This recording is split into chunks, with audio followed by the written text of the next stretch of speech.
Hello everyone, welcome back to Tekkit. This is a remake today. Unfortunately, I recorded with Brew and Cara earlier, and for some reason it did not record. So I will basically make an episode showing what I had been showing that episode, and hopefully patch something together for you. So today we looked at we were using the pulverizer to make fertilizer for our cart, and to do that you need to take wool. So you put a wool in the pulverizer and there's a 25% chance it'll make bone meal when you grind it up. I'm trying to talk and walk at the same time. So here's what I've done. So first I'll show you the pulverizer, and you'll see should be a piece of wool there, and it's grinding up. It puts the chest here, and you'll see we get bone meal and 4 strings. So then the string goes from here into the item duct. See, it's putting just string, whitelisted string, into the auto workbench, and so 4 pieces of string make a wool. You can see it's a pretty slow processing, slower than the pulverizer. Goes through here.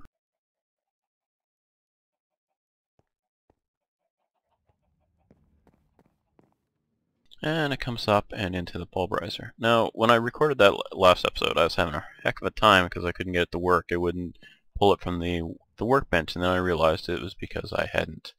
To pull it through the pipe, you need an output. You need some place for it to go. It won't just put it in the pipe and keep it there. So I hadn't enabled the input here on the left side. You see that'll pull it in the blue, and I hadn't enabled that. So I spent, I don't know, 5 or 10 minutes derping with that before Cara mentioned it, and then I kind of clicked and off I went. This is after I made a redstone engine and used Buildcraft pipe. And anyway, so long story short, it now is functional, and we have bone meal being automatically produced.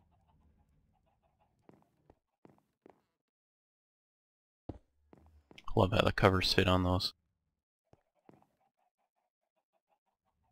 So what we're doing, we're consuming charcoal and producing bone meal. That's the long and short of what we're doing here. Okay, now upstairs. Oh, first I'll show you. We'll have a quick look at our deep storage units here and see what our levels look like.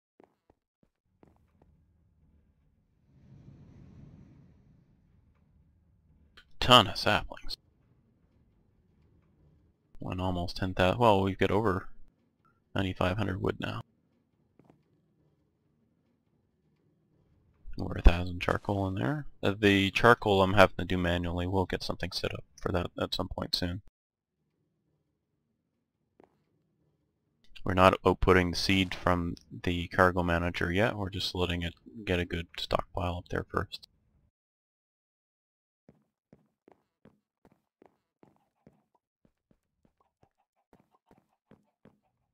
Okay, so let's have a look at the MFR machines. I did a pretty in-depth video on it, and you didn't get to see it, so I'll do that now.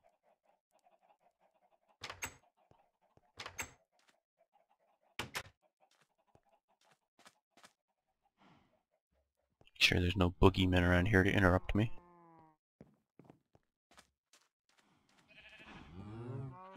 So here's our aqueous accumulator, and the water from that goes through the fluiduct, or what the heck is it called now?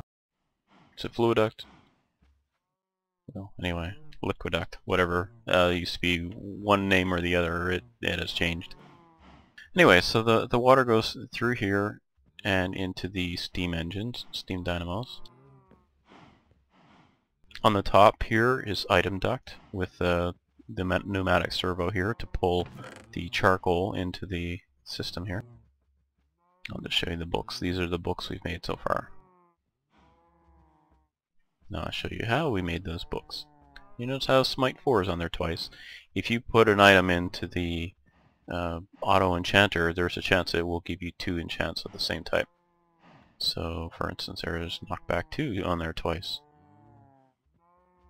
And look at that. So what I showed in the last episode or what the one I recorded earlier today, I took Unbreaking 3 off a stone pick that had no damage left on it. It was almost destroyed. And I took that off onto an Unbreaking 3 book, and then put it in the auto anvil and added the Unbreaking 3 book to the pickaxe.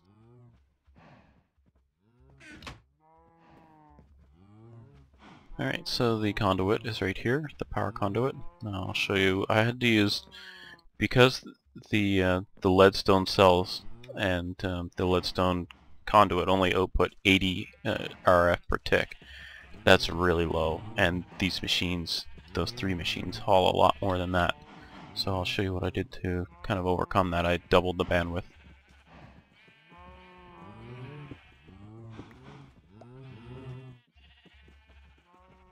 Okay, you see how that's not connected right there? I disconnected the conduit to the leadstone cell.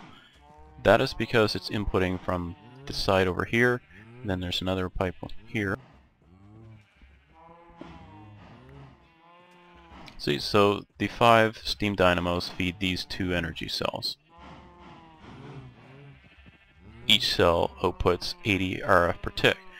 So you can see they're outputting here and here. So this particular one outputs and goes down this conduit and feeds the back of the 3 machines. This one over here outputs down there and feeds the bottom of the 3 machines. So that gives it 160 RF per tick, which it's not very much, but it's double the speed that it was.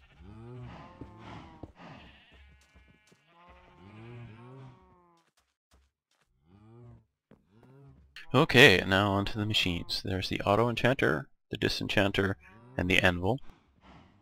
The auto enchanter, you see I took a stone pickaxe, threw it in there, and wow, was I ever lucky. I got 2 efficiency 4 enchants.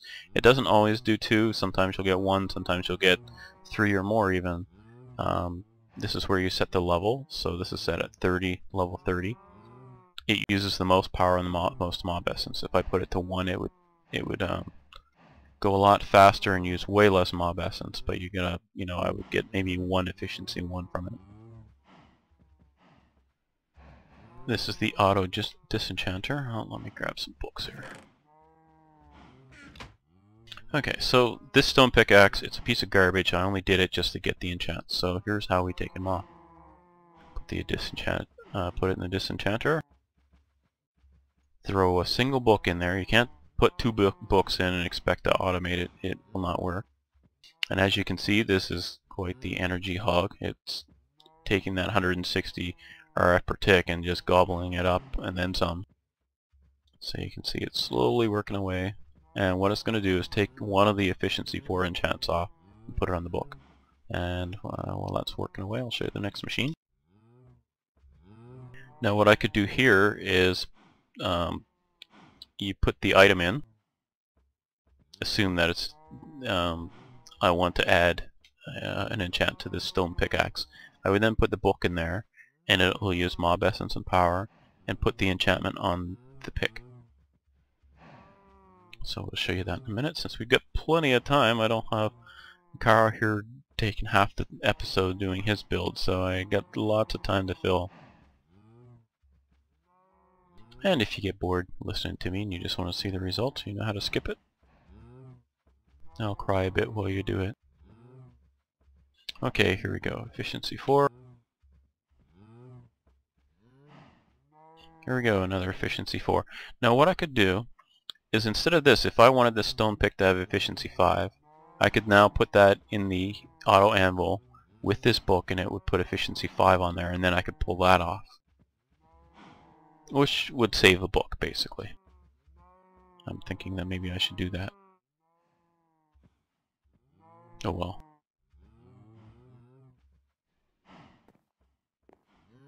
Let's have a look at what we've got done here. So that is a really nice pick. So we can actually bump that up to efficiency 5, but yeah, we'll wait on that.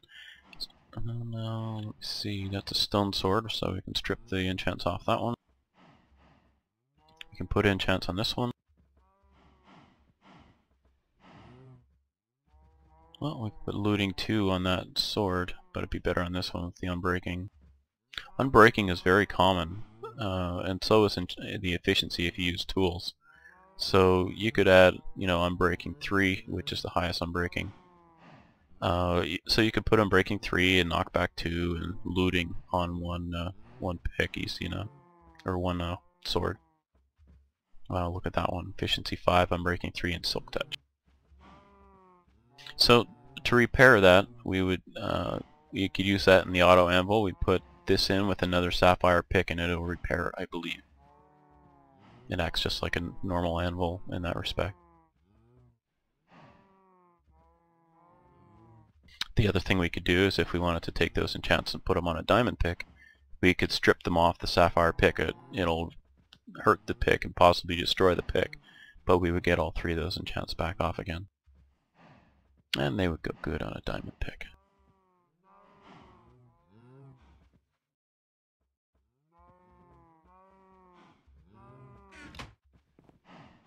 Alright, so see, that pick wasn't destroyed, so I can put those 2 together and get another pick and then enchant it again.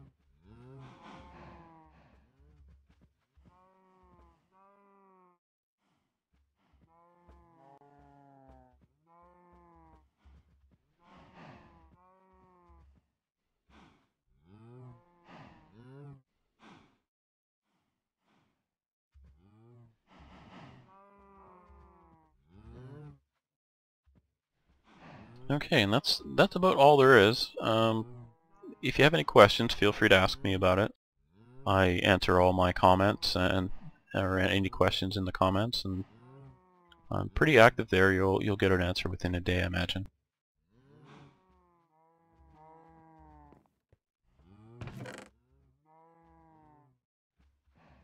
Now we gotta decide, what do we want to put on this Peridot pickaxe?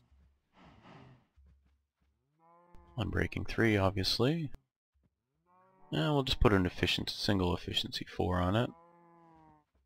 And that'll do the trick. So let's build this pick just on screen. Just give it a go.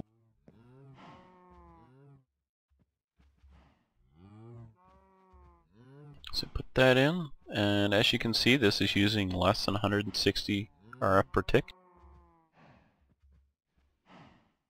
Obviously the most power hungry one is the Disenchanter, but it doesn't use mob essence either.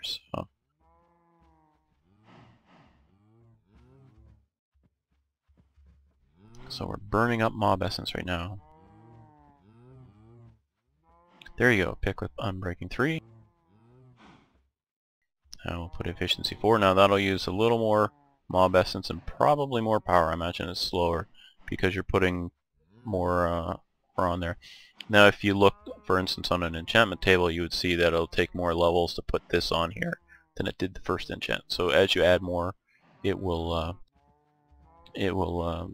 cost more. I'm not sure about this repair only. I assume you would put another pick with this and it'll repair it, but I don't know exactly how that works, so if you do know, feel free to comment and let me know. And once this is done, we'll probably call this an episode since I don't have anything else planned for us today. Since Murphy went and messed me up by my fraps not working. And it's night, run for the house.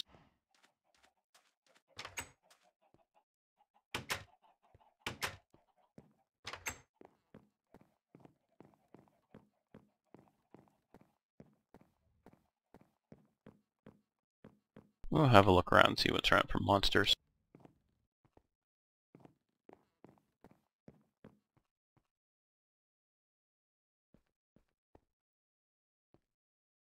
This is how it looks around here at night.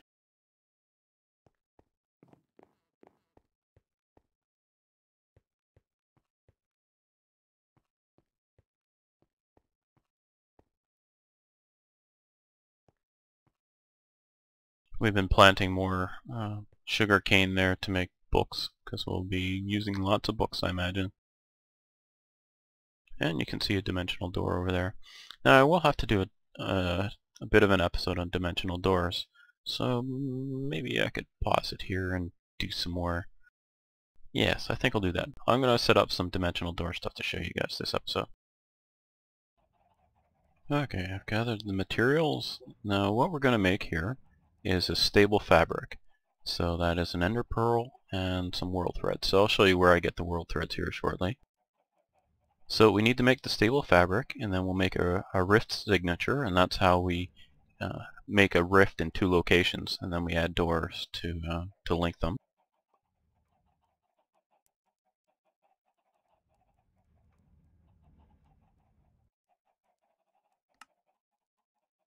Whoops, I guess we only want one though.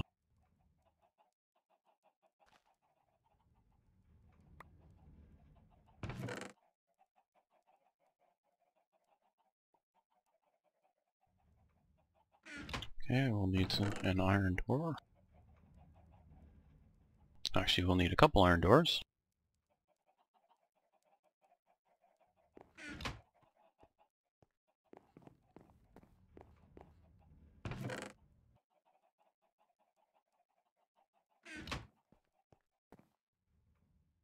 Where did Cara put the table? Okay, well anyway, I'm not sure what he's done here, but I guess I'm out of luck.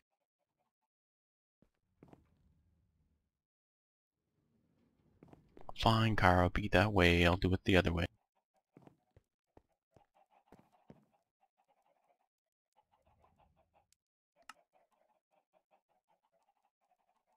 Okay, we now have a rift signature, and the way this works, I will show you. Now, I've seen some talk about making these rift doors, screwing up chunks, and losing it. So I'm not going to put it in our base. I've got another place where I've put in a door already.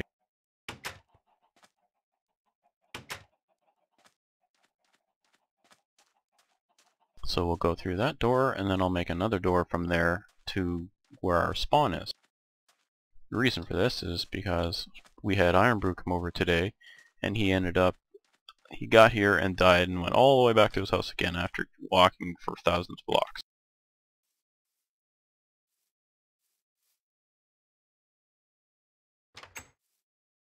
Are you ready? Here we go.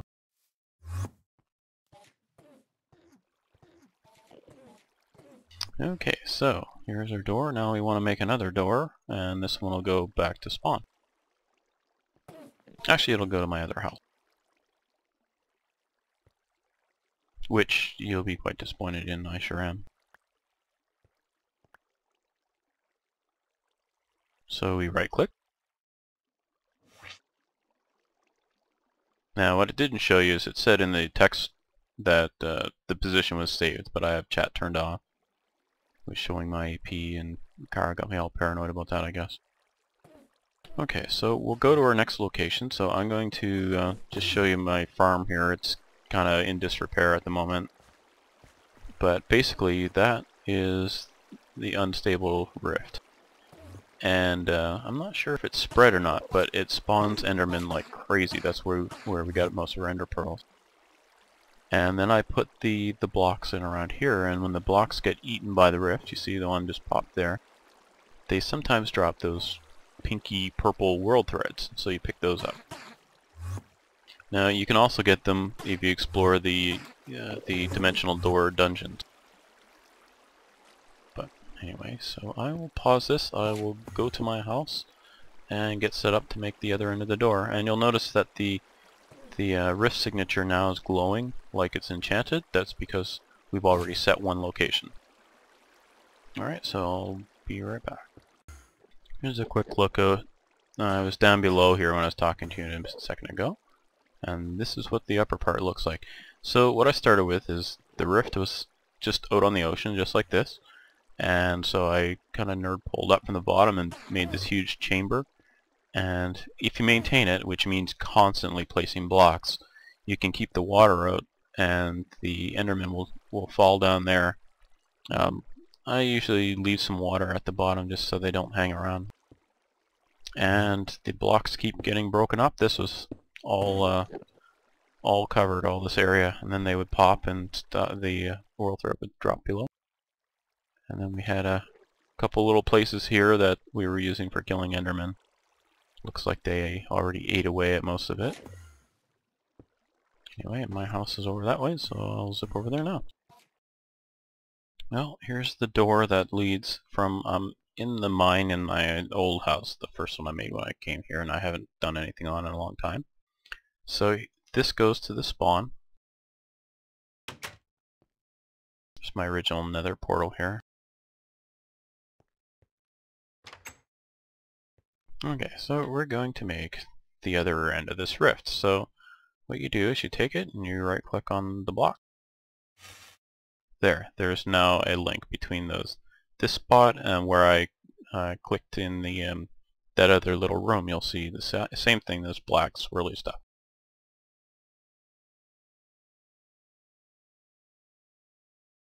There, now we have a door.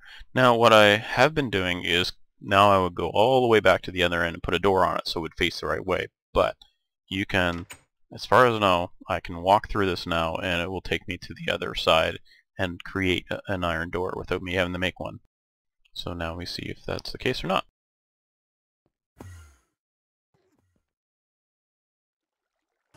There, it did. That saved us an iron door. So that door takes us to my old house, and then this one takes us back to our base. So now I've just saved us a ton of walking. But that's all off-screen stuff, so you don't need to know about that, do you? Well, okay. I'm going to show you our spawn point that I made. When you spawn on the server, I made a little building right next to it.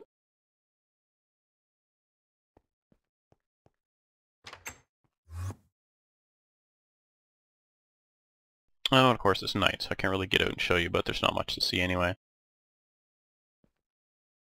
I like marble, so I made a marble floor, and there's a crafting table. Spawn is like right over there. When you first spawn in the game, you appear in the trees over there.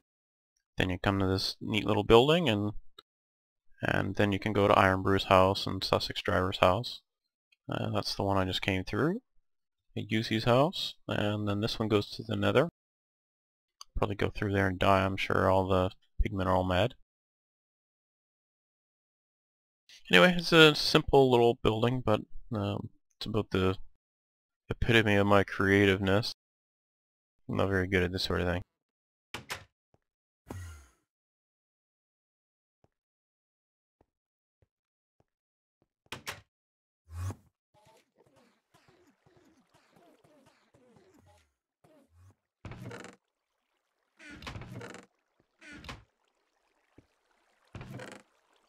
Lots of stuff here.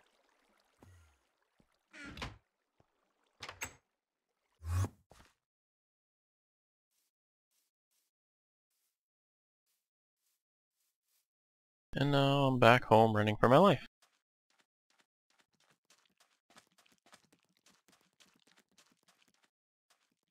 There's a horde of monsters chasing me.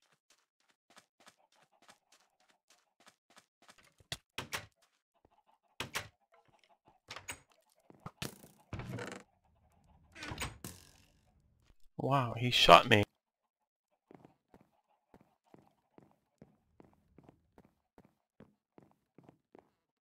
Now we'll see who has the last laugh. Unfortunately, my crossbow is out in the hangar. Ugh, he's wearing armor, he won't burn. Oh well. Anyway, I guess that will conclude. I showed you a little bit on dimensional doors. There's quite a bit more to it. I've watched some videos and I have a grasp on how to do it, but I'm not much of an explorer either, so going in those dungeons I end up into the void a lot, which sounds like a lot of fun, but it isn't. So I ended up, it took me and dropped me in a little island in the nether, and I immediately get shot in the gas, and that was the last time I went in one. But we will use those doors more often. When we make our oil rig, that'll be that direction. You can't really see from here, but that's an ocean oil field out there. There is tons and tons of oil wells out there, so we'll tap some of those for energy when we still have to make rockets and go to the moon and Mars and all that stuff, so plenty more to do. And we're going to need oil for that. So this is Hitman82, and I'll be seeing you next time. Bye for now.